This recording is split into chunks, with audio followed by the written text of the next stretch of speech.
Home eventually hospital में आपको वो ट्रीटमेंट नहीं मिलता है, तो घर में ही बैठकर इंजेक्शन एडमिनिस्ट्रेट किया गया, सलाइन दिया गया। हॉस्पिटल में मैं थोड़े दिन के लिए था, लेकिन जब कोविड किसी को होता है तो डॉक्टर विजिट नहीं करता हॉस्पिटल में, सिर्फ नर्सेज देखते हैं। तो प्राइवेट वार्ड हो या जनरल वार्ड हो, घर में ही बैठकर अगर उसका ट्रीटमेंट होता है तो मुझे थोड़ा आराम रहा उसी में, क्योंकि मुझे कोविड निमोनिया हो गया था। I had got Covid pneumonia, और क्योंकि मेरे पहले से ही हार्ट में अंडरलाइनिंग कंडीशन है, स्टेंट है, सो एक्स्ट्रा प्रिकॉशंस लेना पड़ा। कैसा फीलिंग हुआ? Not a very good feeling. इसके लिए मैं समझ सकता हूँ। मुझे जो कोविड लगा वो स्ट्रॉन्ग स्ट्रेन था, वो स्ट्रेन वॉज वेरी स्ट्रॉन्ग। और एनीवे अभी भी वीकनेस है, कमज़ोरी है, बट कोविड होने के बाद मुझे समझ में आता है कि जो सीनियर लोग हैं, जो एल्डरली है, उनको कैसा हाँ बहुत दिक्कत होता है। आफ्टर इफेक्ट्स अभी भी है, लेकिन स्लोली रिकवरी है। मुझे 31 इंजेक्शंस दिया गया, ब्लड थिनर्स हो, स्टेरॉइड्स हो, तो उसका इफेक्ट सिस्टम में रहता है अभी भी। कोरोना होने से आपका पर्सनल वर्क में कुछ दिक्कत आया है क्या? नहीं, कुछ तो कर नहीं सकते ना, क्योंकि साइड इफ़ेक्ट्स है। लेकिन हाँ, पर्सनल वर्क नहीं, लेकिन कष्ट तो बहुत हुआ, बहुत कष्ट हुआ। कोरोना होने के वजह से आप मिस कर दिया ट्रिंग, क्रिसमस, ट्रिंग, बहुत शादी थे जिसमें मुझे इनवाइट किया गया था, प्रोग्राम्स था। लेकिन अब कोरोना में होने से सिर्फ आपको नहीं होता, आप किसी और को भी दे सकते, तो सोशल डिस्टेंसिंग प्रिकॉशन तो मेंटेन करना पड़ता है। तो उसमें काफ़ी दिक्कत आया। अभी भी मैं ओपनली प्रोग्राम्स अटेंड नहीं कर रहा हूँ, क्योंकि एग्जॉशन, वीकनेस, और मैंने 1 महीने के बाद कोरोना का टेस्टिंग कराया था। 1 महीने के बाद भी मेरे सिस्टम में कोरोना पॉजिटिव आया, तो मतलब कि काफ़ी स्ट्रॉन्ग वो था। उसके ऊपर से निमोनिया, उसके ऊपर से तो काफ़ी हो रहा है। नहीं, वैक्सीन मैं अभी तो मैं इम्यून हूँ अगले 5 महीने तक या 4 महीने तक, जो भी 6 महीने तक जो भी उनका वो है। लेकिन मैं इनकरेज करूँगा आदमी लोगों को, स्पेशली जो सीनियर सिटीजन्स है, फ्रंट लाइन वर्कर्स है, उनको वैक्सीनेशन लेना चाहिए। वैक्सीनेशन में पॉलिटिक्स नहीं होना चाहिए। ये वैक्सीनेशन पूरे वर्ल्ड में हो रहा है, और वैक्सीनेशन में पॉलिटिक्स नहीं होना चाहिए। फ्रंट लाइन वर्कर्स जो सीनियर सिटीजन्स है, जिनको पहले से हार्ट का कंडीशन हो या शुगर का प्रॉब्लम हो या कोई भी और मेडिकल कॉम्प्लिकेशंस हो, they should take the vaccine. And I hope that ये जो कोविड हुआ है, इससे सिर्फ हेल्थ प्रॉब्लम नहीं हुआ है, सोशल प्रॉब्लम्स हुआ है, इकोनॉमिक प्रॉब्लम्स। कितने लोगों का नौकरी चला गया, कितने लोगों का बिजनेस बंद हो गया या लॉसेस हुआ है। तो मैं चाहता हूँ कि जल्द से जल्द जितने लोगों को वैक्सीनेशन किया जाए तो अच्छा रहेगा। एंड आई वेलकम इंडिया के साइंटिस्ट लोग ने 1 साल के अंदर ही इस मेडिसिन को निकाला है। इसके लिए आई थिंक सबसे पहला कॉम्प्लीमेंट कोई पॉलिटिकल पार्टी को नहीं जाना चाहिए। सबसे बड़ा कॉम्प्लीमेंट जाना चाहिए to the scientist, to the doctors, to the researchers, to the frontline workers, जिन्होंने काम किया और जिन्होंने ये मेडिसिन का एक इतने जल्दी एक they have come out with vaccine also. कहीं में वैक्सीन इज 70% हैज़ एफिकेसी, कहीं में 95, बट मोर और less vaccine is a huge improvement. Because बहुत लोग बोल रहे थे कि 2 साल तक नहीं है वैक्सीन आएगा, 3 साल तक नहीं आएगा, लेकिन इंडियन साइंटिस्ट लोग ने किया है, सो आई सैल्यूट देम। अपने कांग्रेस का प्रेसिडेंट होते हुए 3 महीना हो गया, आपका आइडियोलॉजी जो यूनिटी का आइडियोलॉजी नहीं, मेरा आइडियोलॉजी है रीजनल आइडेंटिटी। मेरा रीजनल आइडेंटिटी में यूनिटी ऑटोमेटिकली आता है। इस 18 साल में कितना इम्प्रूव? 18 महीने में 18 महीने में नहीं, इम्प्रूवमेंट तो हुआ है, लेकिन मैंने भी देखा है कि जब तक हम लोग रीजनल पार्टीज़ सिर्फ त्रिपुरा में नहीं, पूरे नॉर्थ ईस्ट में, नॉर्थ ईस्ट क्यों, बंगाल में आप देख लीजिए, आज जो ममता को छोड़ के बीजेपी ज्वाइन कर रहा है, वो तो रीजनल पार्टी है ना, तृणमूल कांग्रेस। तो रीजनल यूनिटी को तोड़ के ही नेशनल पार्टीज आगे बढ़ेंगे। कांग्रेस हो, बीजेपी हो, कम्युनिस्ट पार्टी हो, वो तभी आगे बढ़ेंगे जब रीजनल पार्टीज़ कमज़ोर होंगे, रीजनल लीडर्स कमज़ोर होंगे। तो ये मैंने नोटिस किया है, लेकिन मेरा माइंड और भी क्लियर हो गया है कि अगर इंडिया को आगे बढ़ना है तो अपने रीजन के बारे में उनको ज़्यादा सोचना पड़ेगा, ना कि दिल्ली, बॉम्बे, कलकत्ता, बेंगलोर और हैदराबाद। इन 5 शहरों से भी आगे हिंदुस्तान है, और ये इंडिया हमारा इंडिया है, ये त्रिपुरा हम लोग का इंडिया है। जैसे मैं बोलता हूँ कि अगरतला से भी बाहर एक त्रिपुरा है, दिल्ली से भी बाहर एक इंडिया है, और ये नेशनल पार्टीज़ लोग दिल्ली में बैठकर आराम से अपना पॉलिटिक्स करते हैं, और तब हमको वहाँ से खबर करते हैं कि क्या करना है। मैं भी कांग्रेस में था, बहुत साल तक था, और मैंने देखा कि नेशनल पार्टी में रहकर मैं अपने लोगों का एजेंडा, एस्पिरेशंस आगे नहीं ले जा सकता। और जब मुझे बोला गया कि CAA में आप इतना ज़ोर से अपोज मत कीजिए, NRC को आप विड्रॉ कीजिए, और इसको अपॉइंट मत कीजिए, उसको अपॉइंट कीजिए, ये ठीक है, वो ठीक है, तो मुझे लगा कि मैं चमचागिरी और गुलामी नेशनल पार्टी का, कोई भी हो, बीजेपी हो, कांग्रेस हो, मैं या CPM हो, इन नेशनल पार्टीज़ का चमचागिरी नहीं करूँगा, और अगर जो भी मुझे करना है तो मैं अपने रीजनल पार्टीज़ के लिए काम करूँगा, बस। एक चीज़ ऐसा है कि त्रिपुरा में खास करके कोई भी चीज़ें जहाँ पर पॉलिटिकली इफेक्ट ज़्यादा होते हैं, और आजकल देखते हैं कि युवा लोग भी वहाँ पर ज़्यादा लोग, तो उस समय युवा को आप क्या समझते हैं? मेरा जो भी संदेश होगा युवा सुनेगा नहीं, क्योंकि ये तो खून में है ना पॉलिटिक्स। तो जिनको पॉलिटिकली इंटरेस्ट है वो पॉलिटिकली अपना हर चीज़ में, जैसे वैक्सीन का पॉलिटिक्स करेंगे, कोई नौकरी का पॉलिटिक्स करेगा, कोई टूरिज्म में पॉलिटिक्स करेगा, कोई एग्रीकल्चर में पॉलिटिक्स करेगा। तो ये सवाल अगर ये आप मुझसे 18 महीने पहले पूछते तो मैं उसका जवाब अलग देता। लेकिन सबसे पहले लीडर को एक बात समझना चाहिए कि जितना आप हर चीज़ में पॉलिटिक्स लाओगे और उसका सल्यूशन नहीं लाओगे, लेकिन पॉलिटिकल प्रॉब्लम को आप हाईलाइट करोगे लेकिन सल्यूशन आपके पास नहीं है, तब तक स्टेट में इकोनॉमिक एक्टिविटी नहीं बढ़ेगा। कोई भी आपके स्टेट में इन्वेस्टमेंट नहीं करेगा अगर आप हर चीज़ को आप पॉलिटिक्स में ले जाए। तो यूथ को भी समझना चाहिए कि आपको पॉलिटिकली अवेयर होना है। पॉलिटिकली अवेयर का मतलब क्या है कि हर चीज़ में पॉलिटिकली एक्सप्लॉइट ना हो।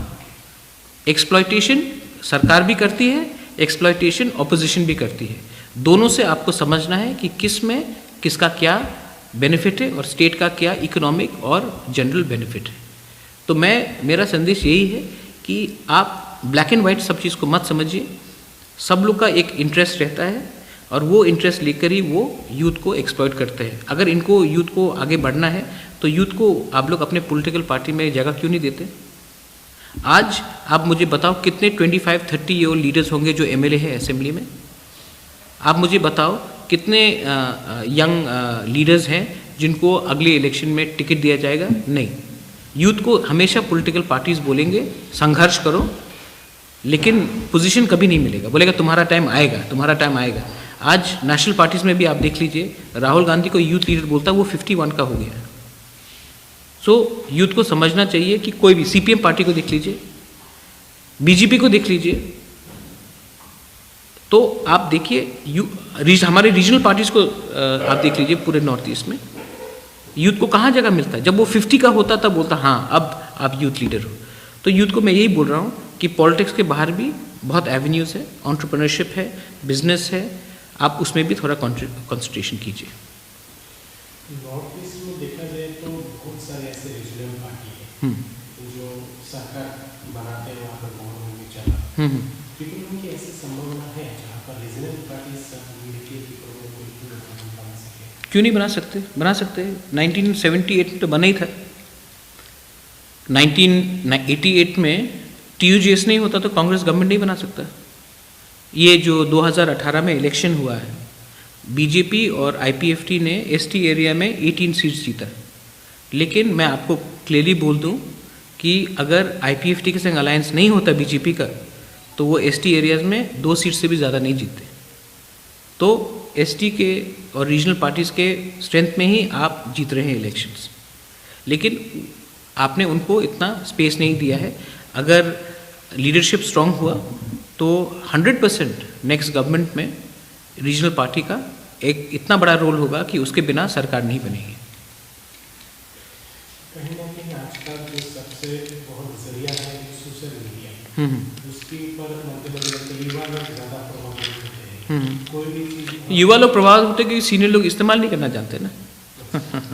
ये तो सच बात है ना। कुछ चीज़ें कुछ अच्छे बात भी बोले जाते हैं, मतलब फेक भी बोलते हैं वहाँ पर, और जो कोई भी एक जो चीज़ें होते हैं जिस विषय को उसको थोड़ा सा उल्टा सीधा बना कर देते हैं, और इसमें से बहुत से प्रॉब्लम्स हम लोग को मतलब ये इसके पीछे है कौन?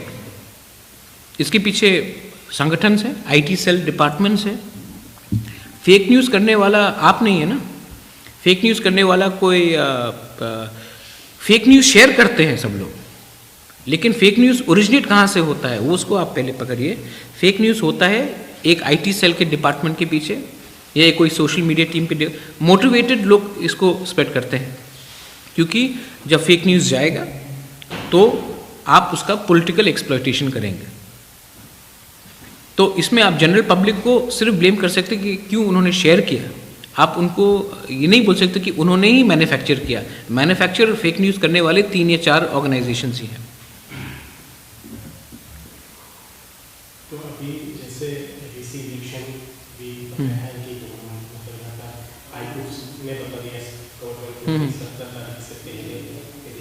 हाई कोर्ट ने नहीं बताया, ये कॉन्स्टिट्यूशन ऑफ इंडिया में लिखा है कि आप इसको 2 बार से ज़्यादा एक्सटेंड नहीं कर सकते।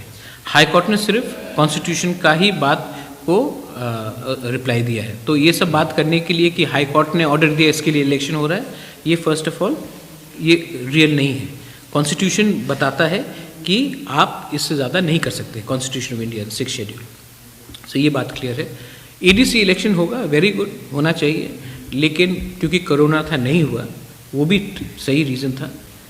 रहा बात ADC इलेक्शन, 17 मई के पहले इलेक्शन को ख़त्म होना है। आई वेलकम इट, और इलेक्शन जब होगा तो देखा जाएगा कि कौन क्या करता है ये। लेकिन हाँ, मैं चाहता हूँ कि हमारे रीजनल पार्टीज़ ADC इलेक्शन में फ्रंट रोल ले, और नेशनल पार्टीज़, क्योंकि नेशनल पार्टीज़ तो लोकसभा में जा रही हैं और हमारे लोकसभा में लोग बात करते ही हैं। ये ADC election should be about regional parties, और मेरे दिल में ये बात है कि मैं चाहता हूँ कि INPT हो, IPFT हो, तिपरा हो, TSP हो, तिपराहा हो, जो भी पॉलिटिकल सिस्टम में हैं, जो पॉलिटिकल प्रोसेस में भाग लेना चाहते हैं, उन लोगों को एक संग बात करके एक स्ट्रैटेजी निकालना चाहिए कि वो लोग एक संग इलेक्शन लड़े और पावर में एक रीजनल अलायंस हो। इंडियन पॉलिटिक्स की बात करें तो एक चीज़ सबसे इम्पोर्टेंट है कि जो भी पार्टी इलेक्शन में लड़ते हैं तो पहले बहुत सारे प्रोसेस डालते हैं, उसके बाद जब पावर में आते हैं प्रोसेस चले जाते हैं, जो 20 का क्वेश्चन डालते हैं उल्टा सीधा आता है। तो इस बारे में आपका क्या विचार है? मेरा क्या विचार है, मैं अगर जब इंडिया का लीडर्स ही बोल रहे हैं कि मैं आपको ये दूंगा, मैं ये दूंगा, और नहीं होता है, और उसके बाद कोई बोलता है कि आपके बैंक अकाउंट में इतना रुपया आएगा, कोई बोलता है कि मैं आपको रोज़गार दूंगा, ये तो नॉर्मल है। लोग भी विश्वास नहीं करते। मैं आपको बता रहा हूँ, आपको लगता है कि कोई पॉलिटिकल पार्टी का मैनिफेस्टो पढ़ता है? कोई नहीं पढ़ता। आदमी लोग, ये जो इंडियन सिस्टम है, वो लोग आदमी का, जैसे कि आज जो इलेक्शन हो रहा है वो is based on Rahul Gandhi versus Narendra Modi. ये तो पर्सनैलिटी बेस्ड हो गया ना। ममता बनर्जी वर्सेस नरेंद्र मोदी। यूपी में it'll be Akhilesh versus Mayawati versus Yogi Adityanath. तो ये जनरल पब्लिक समझ चुका है कि पॉलिटिकल पार्टीज जब कोई प्रॉमिस करता है तो उसका कोई वैल्यू नहीं है। मैं जानता हूं कि थोड़े दिन पहले मेरे खिलाफ एक एक्स MP और एक्स मिनिस्टर ने कुछ कहा था कि महाराजा या प्रद्योत ये क्यों पॉलिटिशियंस को अटैक करते हैं। क्योंकि त्रिपुरा में हम लोग वोटिंग करते हैं, इसका ये मतलब नहीं कि हम पॉलिटिशियंस का विश्वास करते हैं। हमारे पास कोई औपचारिकता ही नहीं है। इसी के लिए आज जाकर मंत्री के सामने जाकर किसी को एडवर्टीजमेंट चाहिए तो रुपया मांगते हैं, या किसी को नौकरी चाहिए तो किसी को हॉस्पिटल जाना है, कोई प्यार से नहीं जाता है। तो उनको भी ये बात नहीं रखना चाहिए माइंड में कि क्योंकि वो लोग पावर में है तो मतलब कि हम यहाँ के राजा हैं और हम यहाँ के हम सब का भविष्य को कंट्रोल करेंगे, क्योंकि कोई ऑप्शन नहीं है इंडिया में डेमोक्रेसी के अलावा। इसी के लिए ये लोग जाते हैं और इनको ये लोग, कोई ने कहा कि आपको स्मार्टफोन मिलेगा, किसी ने बोला कि आपको टैबलेट मिलेगा, किसी ने बोला 9th पे कमीशन, किसी ने बोला 5th पे कमीशन, किसी ने बोला कि हम CA को नहीं लाने देंगे, किसी ने बोला NRC लाएंगे। तो ये तो नॉर्मली है, ये लोग बोलते रहेंगे, ये कुछ नया बात नहीं है।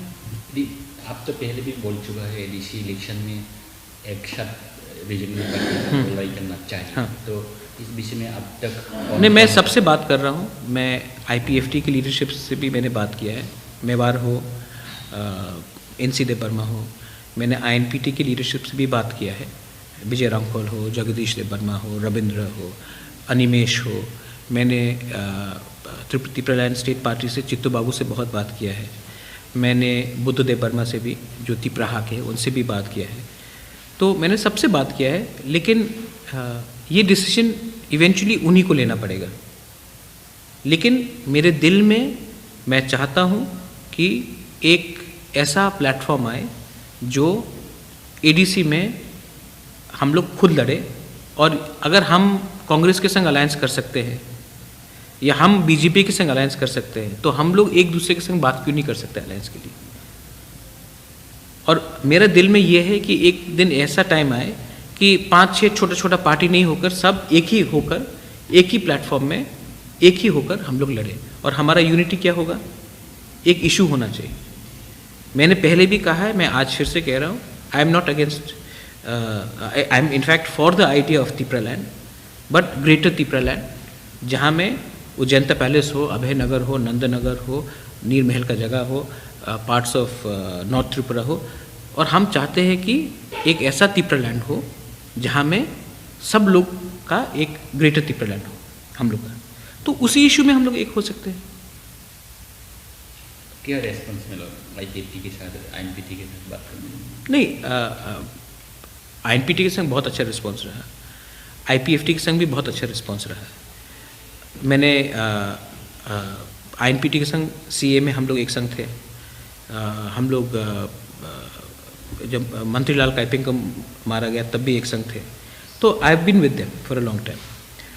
अब IPFT के संग मेरा बात हुआ है, एंड IPFT को भी मैंने बहुत अच्छे तरीके से कहा है। एंड जहाँ तक NC देबबर्मा मेवार से मेरा है कि उनका बॉडी लैंग्वेज बहुत पॉजिटिव रहा है।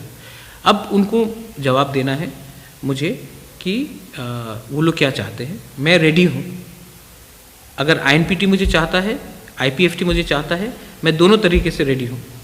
लेकिन पहले उनको डिसाइड करना है कि वो ADC इलेक्शन में रीजनल अलायंस करेंगे या फिर नेशनल पार्टी के संग अलायंस करेंगे। मेरे दिल में यही है कि हम रीजनल अलायंस करें नेशनल पार्टी के संग। इलेक्शन के बाद पोस्ट पोल आप किसी से भी बात कीजिए, वो नो प्रॉब्लम, क्योंकि वो दिल्ली, हमको दिल्ली का भी दरकार है अपना गवर्नमेंट चलाने के लिए।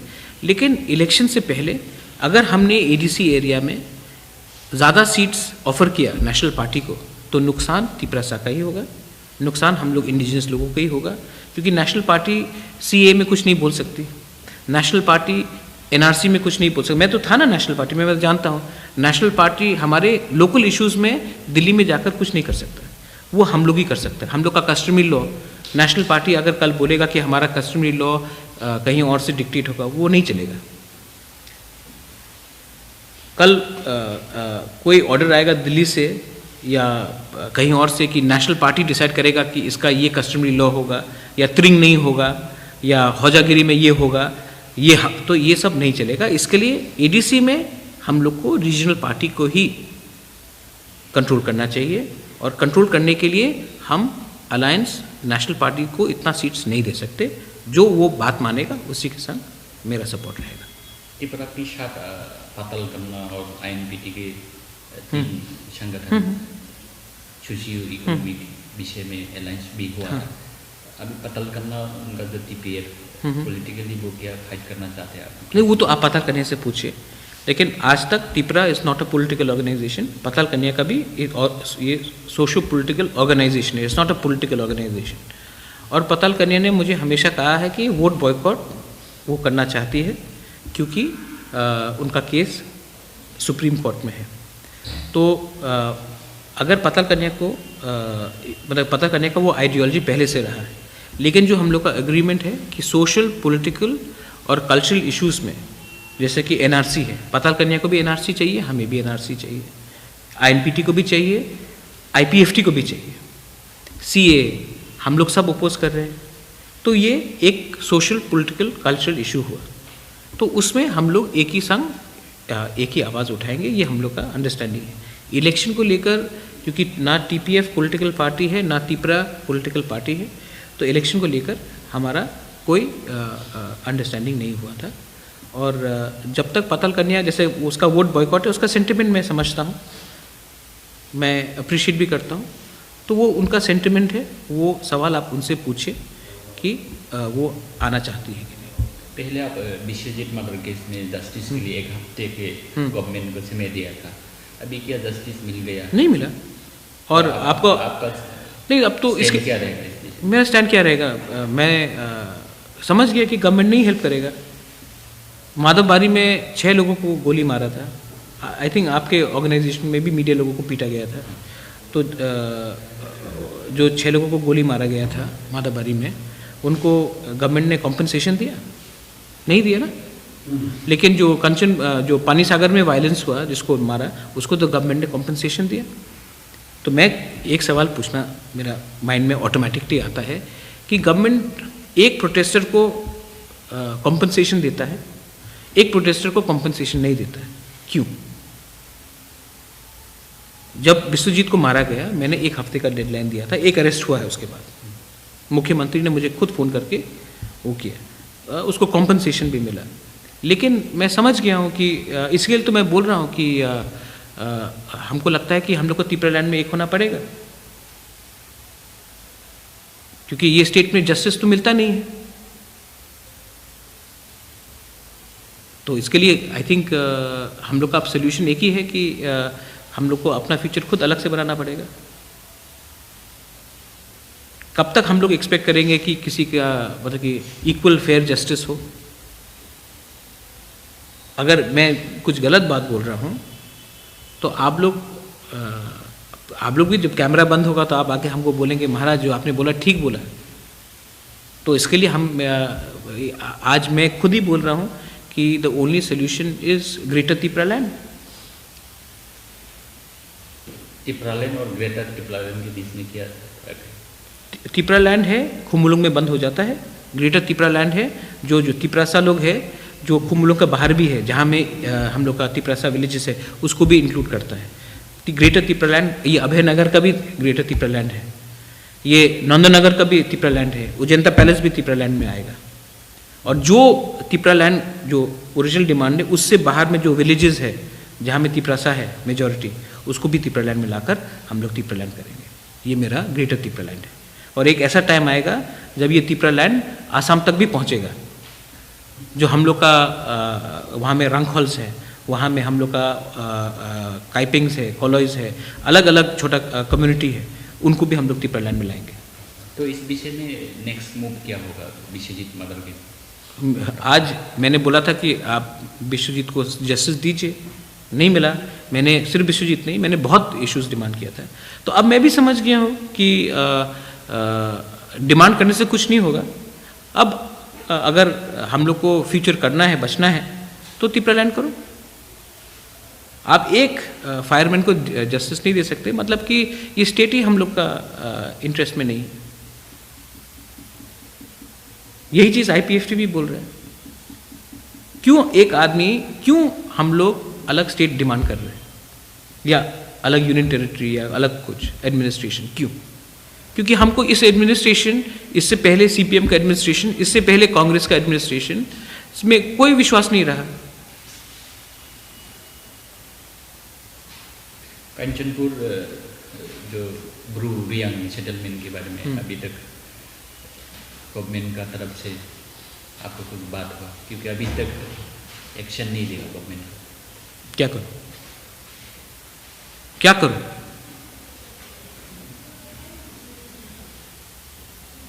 जब कुछ लोग बोलते हैं कि हमको परमिशन लेना पड़ेगा कि ब्रू को कहाँ सेटल करना है। परमिशन तो गवर्नमेंट ऑफ इंडिया देता है, गवर्नमेंट ऑफ इंडिया या स्टेट गवर्नमेंट देता है। अब हमको जाकर कोई ऑर्गेनाइजेशन जो गवर्नमेंट से बाहर है उनसे परमिशन लेना पड़ेगा कि अपने ही लोगों को कहाँ सेटल करना है। तो इसका मतलब क्या है? जब बांग्लादेश में इतना अत्याचार हुआ हमारे हिंदू बंगाली ब्रदर्स का एंड सिस्टर्स का, तो जब वो इंडिया आए तो क्या उन्होंने परमिशन मांगा था जमाती अहदा से या क्षत्रिय समाज से या कॉलॉइड दफा से या किसी से नहीं ना। गवर्नमेंट ऑफ इंडिया ने उनको शरणार्थी जैसे रखा। तो आज अपने ही ज़मीन में हम लोग अगर अपने लोगों को सेटल करें या गवर्नमेंट के ज़मीन में सेटल करें फॉरेस्ट में, तो हमको किसी और से परमिशन लेने का क्या दरकार है? गवर्नमेंट ऑफ इंडिया परमिशन देगा ना। तो बात तो क्लियर है। मैंने ब्रू के लिए पहले से लड़ा हूँ, अभी भी लड़ूंगा, क्योंकि जब तक ब्रू कम्युनिटी ऊपर नहीं उठेगा तिपरासा दफा भी ठीक से नहीं चलेगा।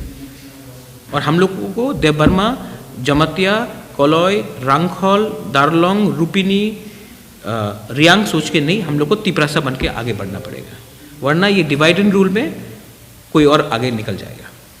सिर्फ इलेक्शन के पहले ट्रिप्लालैंड, ग्रेटर ट्रिप्लालैंड डिमांड करने से क्या नहीं होता है? तो क्या करना चाहिए, क्या मैसेज? यूनिटी, इलेक्शन में एक हो जाओ।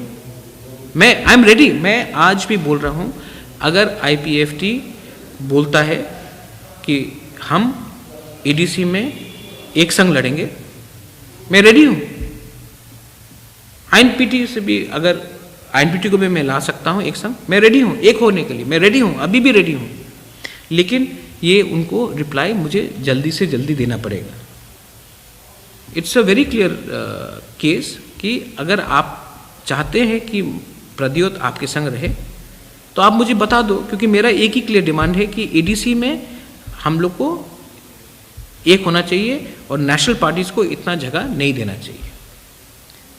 इलेक्शन के बाद आप अलायंस कीजिए, no problem, post poll alliance कीजिए, लेकिन जैसे मेघालय में, जैसे नागालैंड में, जैसे क्या बोलते हैं अभी बोडोलैंड इलेक्शन में, इलेक्शन के बाद अलायंस हुआ है, इलेक्शन से पहले अलायंस नहीं हुआ है। सबने अपना, तो आप BJP भी आ जाओ मैदान में, हम लोग देखते क्या करते हैं। कांग्रेस को भी आने बोलो मैदान में, लेकिन हमारे कंधा में रखकर आप गोली मार के ये नहीं कर सकते। ये तो मैंने उनको कहा है कि आप लोग डिसाइड कीजिए, जब वो डिसाइड करेंगे तो मुझे जवाब देंगे, लेकिन टाइम बहुत कम है। उनको जल्द से जल्द डिसाइड करना चाहिए कि अगर वो चाहता है कि प्रद्योत उनके संग रहे तो मुझे जल्द से जल्द एक आंसर चाहिए। कब तक अच्छा खबर सुन सकता है तिब्राला? वो मेरे ऊपर नहीं है, मैंने अपना पॉइंट क्लियरली रख दिया है। मैं आप लोग भी जानते हैं, मैंने आपके सामने क्लियरली अपना पॉइंट रख दिया है। अब उनको रिप्लाई करना है कि वो जो मैं बोल रहा हूँ उनको ठीक लगेगा कि नहीं लगेगा। लेकिन हाँ, मैं नहीं चाहता हूँ कि ये जो इलेक्शन हो ये तिपरासा वर्सेस तिपरासा हो। ये election Tiprasa with Tiprasa against national parties, क्योंकि नेशनल पार्टीज हमारे बारे में चिंता नहीं करते। अगर चिंता करते तो CAA उन्होंने त्रिपुरा में क्यों रखने दिया, मिजोरम में क्यों हटाया, मणिपुर में क्यों ILP लगाया, अरुणाचल में क्यों प्रोटेक्ट किया, लेकिन हम लोग तिपरासा को नहीं प्रोटेक्ट किया। क्यों? NRC में सबसे इफेक्ट कौन हुआ है? हम लोग ही हुआ है। तो मैं, कोई बोलता कि आपको ADC कांग्रेस ने दिया, तो ADC कांग्रेस ने दिया। ADC तो मेघालय में भी है, असम में भी है, अरुणाचल में भी है, नागालैंड में भी, मणिपुर में भी है। तो ADC तो दार्जिलिंग में भी है। तो हम लोग के ऊपर कोई स्पेशल फेवर तो नहीं किया, ये तो हमारा अधिकार था। तो ये माइंडसेट हमको हटाना है कि दिल्ली हमारा अन्नदाता है, हम लोग का भविष्य थानचा में है, हम लोग का भविष्य एक संग लड़ने में है। अभी तो बोडोलैंड टेरिटोरियल काउंसिल हो गया, तो यहाँ का जो त्रिपुरा का एडीसी टेरिटोरियल काउंसिल हो जाएगा। वो फर्स्ट स्टेप है, लेकिन फाइनल स्टेप ग्रेटर त्रिपुरालैंड ही होना पड़ेगा, वरना हमको नहीं लगता कि कुछ होने वाला है। ये फर्स्ट स्टेप होगा, फाइनल स्टेप ग्रेटर त्रिपुरालैंड ही होना पड़ेगा।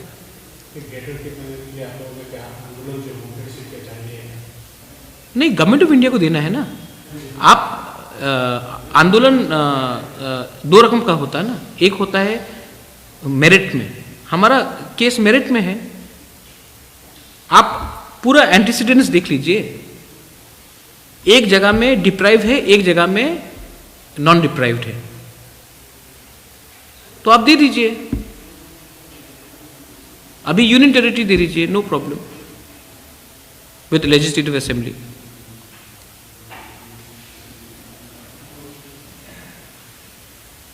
तो आप ये बोलना चाह रहा है त्रिपुरालैंड या ग्रेटर त्रिपुरालैंड ही त्रिपुरासा का लास्ट सोल्यूशन है? क्योंकि हमें जस्टिस नहीं मिलता, हमें मैंने भी देख लिया, तो चलो हम लोग अपना करते हैं। आसाम में खासी जयंतिया गारो को जस्टिस नहीं मिला तो उन्होंने मेघालय बनाया, नेफा में जस्टिस नहीं मिला तो अरुणाचल बना, आसाम में मिजो को यूटी में से उनको खुश नहीं रहा तो मिजोरम स्टेट बनाया। अगर सब लोग आसाम में ही खुश थे तो आसाम टोट के अलग अलग स्टेट्स क्यों बनाया? क्योंकि उनको लगा कि आसाम का एडमिनिस्ट्रेशन हैंडल नहीं कर सक रहा है। तेलंगाना क्यों बना? गोरखालैंड का डिमांड क्यों है? आज मध्य प्रदेश में और यूपी में बुंदेलखंड का डिमांड है। तो हम भी बोल रहे हैं कि ये एडमिनिस्ट्रेशन ये हो, इससे पहले सीपीएम हो, इससे पहले कांग्रेस हो, किसी ने भी, हमको लगता है कि हम लोग का नहीं होगा, इसके लिए आप अलग से दीजिए बस। हम तो कॉन्स्टिट्यूशन के बाहर जाके नहीं बोल रहे ना, हम तो सेपरेट कंट्री के बारे में बात नहीं कर रहे। हम बोल रहे कि आप हमें डायरेक्टली गवर्नमेंट ऑफ इंडिया के अंदर ला दीजिए, यूनियन टेरिटरी के अंदर गवर्नमेंट ऑफ इंडिया एडमिनिस्ट्रेट करेगा, नो प्रॉब्लम। जैसा लद्दाख को बनाया आपने, लेह लद्दाख को क्यों बनाया? क्योंकि आपको लगा कि कश्मीर का बेस्ड जो ऑर्गेनाइजेशंस है वो जम्मू और लद्दाख को इग्नोर कर रहा है, इसके लिए आपने लद्दाख को और लेह को आपने यूटी बनाया, 1 साल पहले बनाया। तो हम भी यही बोल रहे हैं कि 70 साल से ये हो रहा है, आप हमको दे दीजिए। अभी भी बहुत सारे त्रिपुरासा त्रिपुरालैंड के खिलाफ, ग्रेटर त्रिपुरालैंड के खिलाफ बोल रहा है, क्या मैसेज है? कौन बोल रहा है? मैंने तो नहीं बोला है कि आप बर्दवाली को ग्रेटर त्रिपुरालैंड में लाइए, मैंने तो नहीं बोला है कि आप धर्मनगर कहला शहर को त्रिपुरालैंड के अंदर लाइए। मगर अपने खुद त्रिपुरासा बोल रहा है। नहीं तो नहीं समझा होगा। मैं तो बोल रहा हूँ ना, अभयनगर, नंदनगर, मैं बोल रहा हूँ कि उजैंता पैलेस का वो लाइए। मैंने तो बोला है कि जो त्रिपुरासा विलेजेस है उसको लाइए, जो बाहर में है अभी एडीसी के बाहर। क्या प्रॉब्लम है? अभी जीएमपी सीपीएम वो लोग तो नहीं चाह रहे। नहीं, वो देखो, वो भी त्रिपुरासा है, जब त्रिपुरालैंड मिलेगा वो भी रहेगा। अपना त्रिपुरासा ही त्रिपुरालैंड के खिलाफ बोल रहा है। तो आप मत लो, तब डिमांड छोड़ दो। अगर आज कोई 90% ऑफ त्रिपुरासा को त्रिपुरालैंड चाहिए तो मैं 10% के लिए मैं क्यों अपना पॉइंट ऑफ व्यू बदली करूं? तो 10% के लिए आपका मैसेज क्या रहा? 10% का मैसेज क्या है? 10% 5 साल के बाद 5% हो जाएगा, उसके बाद 2% हो जाएगा। 10% के लिए ये जो हम लोग का डिमांड, आप लोग तो पावर में थे ना, आपने बोला बहुत जीएमपी का नाम लेकर आप बोल दो, तो आप जीएमपी को बताओ कि क्यों दशरथ देव को 88 या 90 में आपने सीएम बनाया। आप जीएमपी से पूछ लो कि गणमुक्ति परिषद का ओरिजिनल एम क्या था। आप पूछ लो जीएमपी को कि क्यों जीएमपी लोग प्राइवेटली आकर हम लोग से कुछ और बात बोलते हैं और पब्लिकली कुछ और बात बोलते हैं। जीएमपी जो शुरू हुआ और जो जीएमपी आज बन गया उसमें बहुत फर्क है। ये जीएमपी को पहले ऑर्डर आता है कहीं और से, सामने प्रेस कॉन्फ्रेंस में एक त्रिपुरासा का शक्ल रहता है, वो बोलता है, लेकिन ऑर्डर तो कहीं और से आ रहा है ना। और ये सिर्फ जीएमपी में नहीं है, ये बात कांग्रेस में भी है, यही बात बीजेपी में भी है। इसके लिए तो बीजेपी के सब लोग चुप थे ना, सीए जब हुआ, सब सीए में किसी ने क्यों नहीं आवाज किया? जब आप लोग का केबल चैनल को बैन किया जाता है अगरतला में, तो क्यों नहीं वो लोग आवाज़ करते हैं? ये तो क्लियर बात है, क्या प्रॉब्लम है? और इसमें मैं नहीं चाहता हूँ कि कोई डिवाइड हो सोसाइटी में। मैं एक पॉलिटिकल कॉन्स्टिट्यूशनल डिमांड के बारे में बात कर रहा हूँ। अगर आपके पास बेटर आइडिया है तो आप बेटर आइडिया कीजिए। 70 साल में मुझे नहीं लगा कुछ हुआ, और पिछले 2 साल में तो मुझे नहीं लगता कि मैं कुछ देख रहा हूँ। तो बस अलग कीजिए। 2021 में सर्वे होगा, सेंसस होगा, उसके बाद डीलिमिटेशन होगा, आप देखना तब क्या आग लगता है। एक लास्ट क्वेश्चन मेरा, इलेक्शन तो बहुत सारे इलेक्शन आता है, असेंबली इलेक्शन आता है, एडीसी इलेक्शन, पंचायत इलेक्शन, अभी सामने एडीसी इलेक्शन है। इस एडीसी इलेक्शन में अपना ग्रेटर टिपलन पाने के लिए क्या रोल रहेगा और आपका प्लानिंग क्या है, आपका रोल क्या रहेगा इस एडीसी इलेक्शन? मुझे मालूम नहीं, मैंने अपना ऑफर सबको दिया है। मैं होप करता हूँ कि ये महीने के अंत तक वो अपना जवाब दे देगा। अगर आईपीएफटी और महाराज और आईएनपीटी एक हो जाए तो हमको रोकने वाला कोई नहीं है इस इलेक्शन में। अगर दोनों में से कोई अग्री नहीं होता तभी भी मैं एक के संग जाने के लिए रेडी हूँ, लेकिन उन दोनों को डिसाइड करना है, क्योंकि मुझे नहीं लगता कि प्रॉब्लम मैं हूँ, मुझे लगता है कि प्रॉब्लम उनके बीच में है। मैं अपील मैंने उनको किया है और मुझे लगता है क्योंकि Vijay Ramphal is positive, Mewar and NC Debbarma is positive, Animesh is positive, तो मुझे लगता है कि इतना मेच्योरिटी आ गया है कि हम लोग कोई सल्यूशन का हल निकालें। अगर नहीं हुआ तो ये हमारा बदकिस्मती है और हम लोग हारेंगे इलेक्शन, एक दूसरे से लड़ेंगे, एक दूसरे को गाली बकेंगे और फ़ायदा किसी और को मिलेगा, और ईडीसी का भी कोई सल्यूशन नहीं हुआ। मैं आपको ओपनली बोल रहा हूँ, मैं दूसरा नेता जैसा नहीं हूँ जो कुछ यहाँ में बोलूँ और कुछ वहाँ में बोलूँ। मैंने डायरेक्ट बात बता दिया। मैं चाहता हूँ कि मैं भी एक ही प्लेटफॉर्म में रहूँ जहाँ में लीडरशिप रहे, और अगर हम 2023 का इलेक्शन ठीक से लड़ना चाहते हैं तो हमको नेशनल पार्टी के संग इलेक्शन के बाद अलायंस करना चाहिए, या अगर नेशनल पार्टी को कोई जगह भी चाहिए जैसे बीजेपी हो तो उनको मैक्सिमम 6 से ज़्यादा सीट हमको नहीं देना चाहिए, जहाँ तक मुझे लगता है। अगर किसी और को लगता है कि बीजेपी को 12 या 15 सीट देने से अच्छा रहेगा तो मैं नहीं आऊँगा। अगर बीजेपी को आप पोस्ट पोल अलायंस कीजिए, अच्छे से, सम्मान से, फ्रेंडली फाइट कीजिए, लेकिन प्री पोल में अगर 6 से ज़्यादा सीट दिया गया बीजेपी को तो मैं नहीं आऊँगा। मैंने उनकी लीडरशिप से बात भी किया है। एक व्यक्ति भी आया था, दीपांकर देव वर्मा, उनके ऑर्गेनाइजेशन से, और वो केस सुप्रीम कोर्ट में गया है।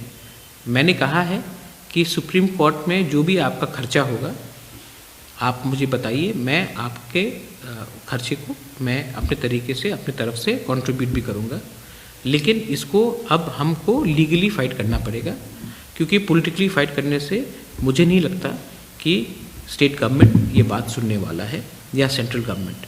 तो मैंने 10,323 टीचर्स के रिप्रेजेंटेटिव दीपांकर देव वर्मा को और उनके लॉयर से भी मैंने बात किया था कि जो भी लीगल फीस होगा, एक्सपेंसेस होगा सुप्रीम कोर्ट में, क्योंकि वो कम दाम का नहीं है, मैं उसमें उनको फुल सपोर्ट करने के लिए तैयार हूँ, क्योंकि मैं समझ सकता हूँ कि एक परिवार का या इतने परिवार का नौकरी जाने से उनको कितना प्रॉब्लम होगा।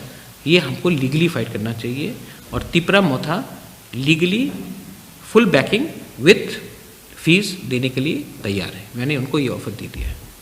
अभी 41 डेज चल रहा है, तो अभी भी गवर्नमेंट की तरफ से कोई एक्शन नहीं लिया इस विषय में। आप गवर्नमेंट से कुछ बोल सकते हैं? गवर्नमेंट को मैं कुछ भी बोलूँ, मैंने विश्वजीत वर्मा के बारे में बोला, कुछ नहीं हुआ। मैं अभी भी बोलूँगा तो गवर्नमेंट कुछ बात सुनने वाला नहीं है। मेरा आवाज़ कोई स्पेशल नहीं है, क्योंकि मैं गवर्नमेंट में भी नहीं हूँ।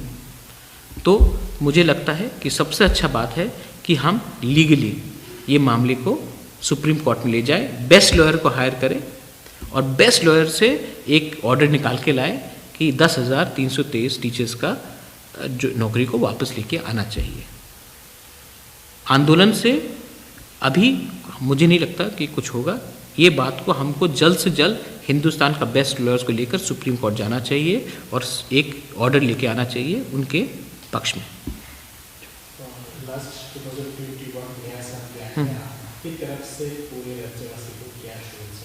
मैं शुभेच्छा यही करूँगा कि ये 2021 जैसा नहीं हो। 2020 में सबसे ख़राब साल गया है। 2021 में जिनका नौकरी गया है उनको वापस नौकरी मिले, जिनका बिज़नेस को बहुत ख़राब से नुकसान हुआ है मैं चाहता हूँ कि उनका बिज़नेस वापस ठीक से आए।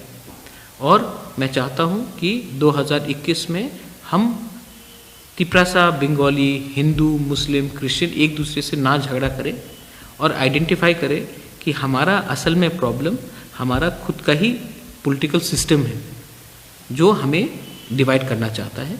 इसके लिए मैं सिर्फ ये बोलना चाहता हूँ, जब मैंने ग्रेटर त्रिपुरालैंड के लिए बोला है, मैं नहीं चाहता हूँ कि हम कोई बंगाली को कष्ट देना चाहे या कोई और कम्युनिटी को कष्ट देना चाहे और वाइस वर्सा।